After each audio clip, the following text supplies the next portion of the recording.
Questioning ourselves, our world, and our reality may seem like the actions of someone with too much time on their hands. But the truth is, philosophical thinking has led to some of the most revolutionary concepts and some of the biggest scientific advances in human history. Philosophy is not some mumbo-jumbo attempt to explain away the unexplainable. It is a genuine field of inquiry which is crucial for the development of the human race. So let's see if we can't push things along a little quicker, shall we, as we explore the 5 most thought-provoking philosophical questions.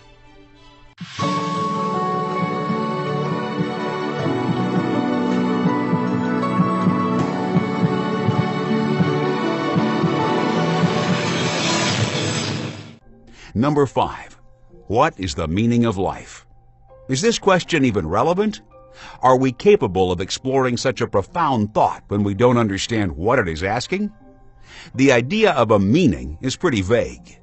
Is a meaning equivalent to a purpose? If so, the purpose of one thing can be different between different people. An axe's purpose is to chop wood, if you're a lumberjack. But for a serial killer, its purpose is to chop people. So is the meaning of your life defined by others? Or is it your own internal purpose, which only you can ever truly know?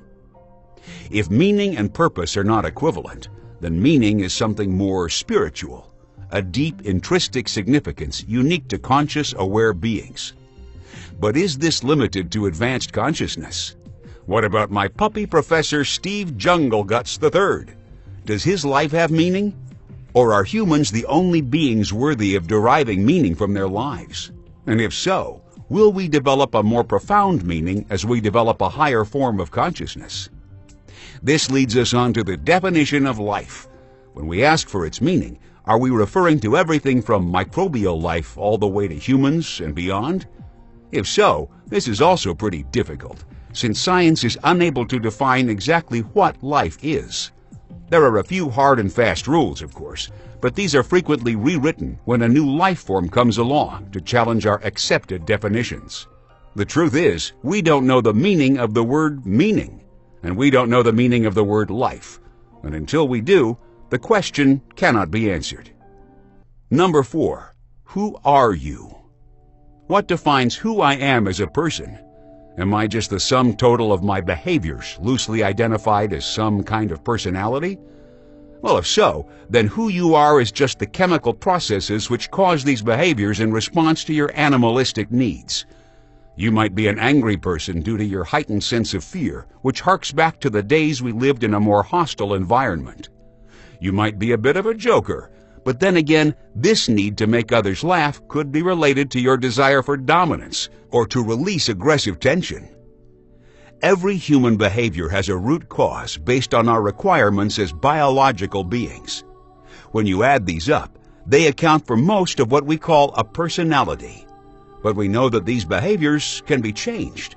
We know chemicals can be introduced to a human being to make them act in entirely the opposite way, both permanently and temporarily. So if the human personality can be so fundamentally altered, does the idea of you even exist at all? Number 3.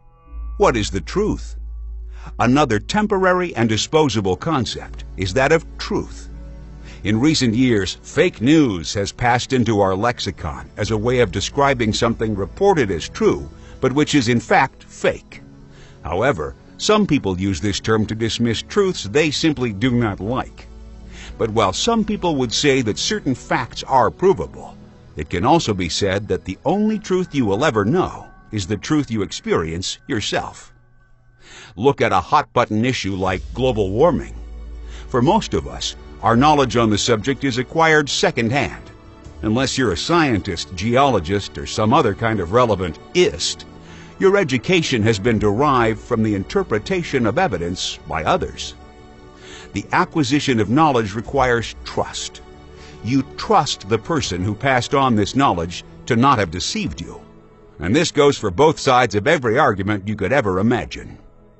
But is trust enough for anyone to define anything as definite truth?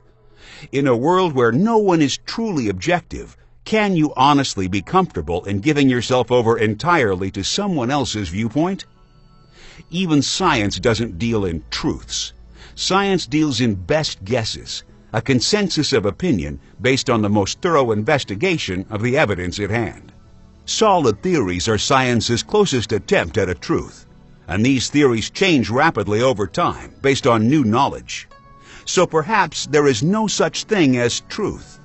There may be lies, half-truth, and everything in between. But if truth can change, and it can be subjective, then everything we call a fact is nothing more than a temporary truth. Number 2, what is right and wrong? If there are no truly objective truths, then are the concepts of right and wrong even valid? Everyone experiences the world through their own individual perspective, informed by your physical senses and how your brain interprets them. This is called qualia. The idea that everything you've experienced has been filtered through so many different processes that nobody could possibly hope to replicate it. However, there are certain experiences which are vaguely similar across most people, and it is these experiences which we use to form a general consensus within society of what is right and wrong. This is often based on what society thinks is best for our collective survival.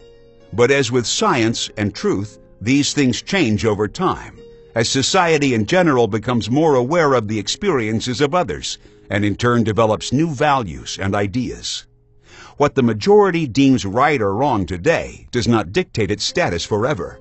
So if we can't define morality in this way, should we instead apply it subjectively?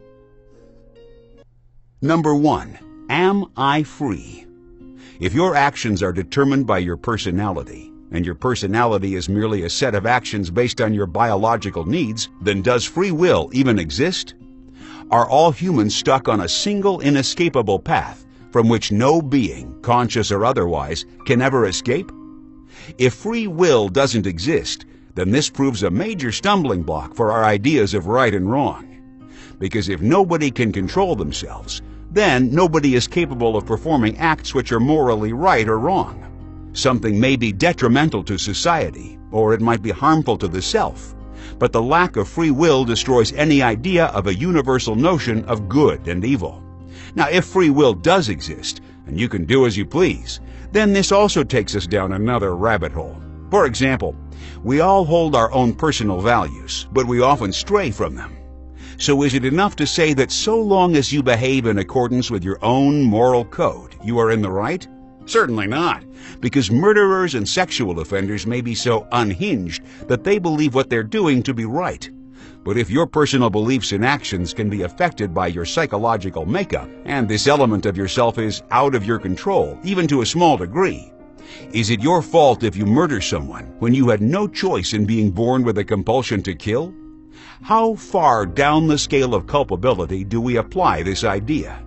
How damaged must someone be before responsibility for one's actions are absolved? This is where philosophy can become problematic. We have an innate belief that certain people are wrong and evil. But this is countered by neuroscientific and psychological studies into the human brain, which say that these people aren't bad. They're just different. They can be fixed. They can be made to fit in. So what kind of relationship do science and philosophy have? Do they contradict each other, or are they comfortable bedfellows? We're going to investigate this in our bonus video, What is Philosophy?, which you can watch on our Patreon page at patreon.com/strangemysteries. For a $2 a month pledge, which you can cancel at any time, you'll get to watch this and all our bonus content, which goes deeper and darker into every topic than YouTube allows. If you don't want to donate, then that's bullshit.